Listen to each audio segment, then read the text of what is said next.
Hi friends, எல்லோருக்கும் வணக்கம். இன்றைக்கி நம்ம சன் சங்கீஸ் கிச்சன் சேனலில் என்ன ரெசிபி பார்க்க போகிறோன்னா சிவப்பு முட்டைக்கோஸ் பொரியலுங்க. சிவப்பு முட்டைக்கோஸ் பொரியல் நார்மல் முட்டைக்கோஸை விடவே நல்லாவே டேஸ்ட் அதிகமாக கொடுக்குங்க. இது உங்களுக்கு கிடச்சிச்சின்னா கண்டிப்பாக நீங்கள் வாங்கி சமைச்சு பாருங்கள்.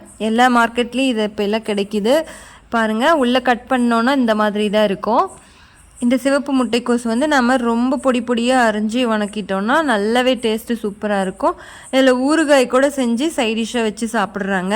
நாம் இன்றைக்கி பொரியல் செய்யலாம் வாங்க. அடுப்பை ஆன் பண்ணி பேன் வச்சுக்கலாம். பேன் சூடானே கொஞ்சம் எண்ணெய் சேர்த்திட்டு இப்போ எண்ணெயிலே கட் பண்ணி வச்சுருந்த முட்டைக்கோஸை நம்ம சேர்த்திக்கலாம். சேர்த்திட்டு நல்லா கிளறி விட்டுக்கிட்டே இருக்கலாம். நல்லா பெரட்டி கிளறிட்டே இருந்தோன்னா சீக்கிரமாக வணங்கிடும். முட்டைக்கோஸ் கூட இப்போ கொஞ்சம் உப்பு மட்டும் சேர்த்திட்டு நல்லா வணக்கிக்கலாம். நல்லா முட்டைக்கோஸை எண்ணெயில் லைட்டாக உப்பு மட்டும் போட்டு நல்லா ஃப்ரை பண்ணி வணக்கி எடுத்து வச்சுக்கிறோம். நல்லா வணங்கிடுச்சுன்னா லைட்டாக கலர் மாறிடும் பாருங்கள். ப்ளூ கலராக மாறிடுச்சு. அவ்வளோதான், அடுப்பு ஆஃப் பண்ணிடலாம். இப்போ தாளிக்க தேவையான வெங்காயம் கட் பண்ணி எடுத்துக்கலாம். பச்சை மிளகாய் கட் பண்ணி எடுத்து வச்சுக்கலாம். கொஞ்சம் கருவேப்பிலையும் சேர்த்து கட் பண்ணி எடுத்து வச்சுக்கலாம். அடுத்து இது கூட நம்ம தேங்காய் துருவல் வேணும், அது தேங்காவையும் திருவல் எடுத்து வச்சுக்கலாம்.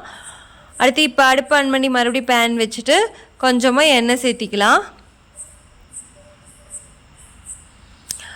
எண்ணெய் 1 டேபிள் ஸ்பூன் அளவு சேர்த்திட்டு கடுகு சேர்த்திக்கலாம்.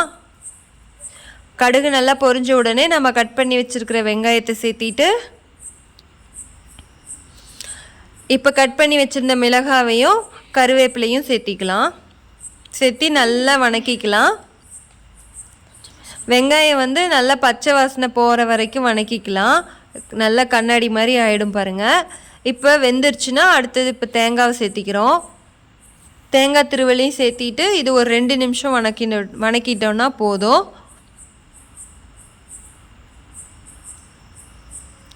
தேங்காய் ரொம்ப நேரம் வணக்க தேவையில்லை. ஒரு 2 நிமிஷம் நாம் கிளறி விட்டோன்னாவே வெந்துடும். இப்போ கொஞ்சமாக உப்பு மட்டும் சேர்த்திட்டு நம்ம நல்லா கிளறி விட்டுக்கலாம்.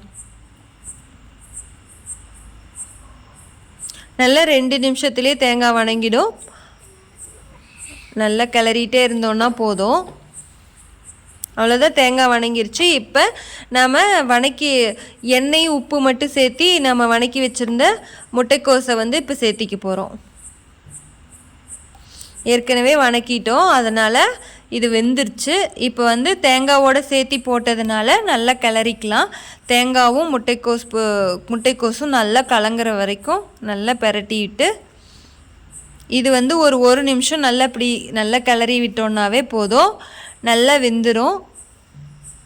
முட்டைக்கோஸு ஏற்கனவே வெந்தது தான், தேங்காவையும் நம்ம ஏற்கனவே வேக வச்சிட்டோம். அவ்வளோதான் நம்மளுக்கு. இப்போ ஈஸியாக ரொம்ப டேஸ்ட்டாக முட்டைக்கோஸ் பொரியல், அது சிவப்பு முட்டைக்கோஸ் பொரியல் ரெடி பண்ணியிருக்கோம். கண்டிப்பாக இந்த டேஸ்ட் உங்களுக்கு பிடிக்கும்னு நினைக்கிறேன். இந்த வீடியோ உங்களுக்கு பிடிச்சிருந்துச்சுன்னா சன் சங்கீஸ் கிச்சன் சேனலுக்கு like and share and subscribe பண்ணுங்கள் ஃப்ரெண்ட்ஸ். மறுபடியும் நாம் இன்னொரு வீடியோவில் சந்திக்கலாம். இது வரைக்கும் என் வீடியோவை ஸ்கிப் பண்ணாமல் பார்த்துட்டு இருந்த எல்லா நண்பர்களுக்கும் நன்றி.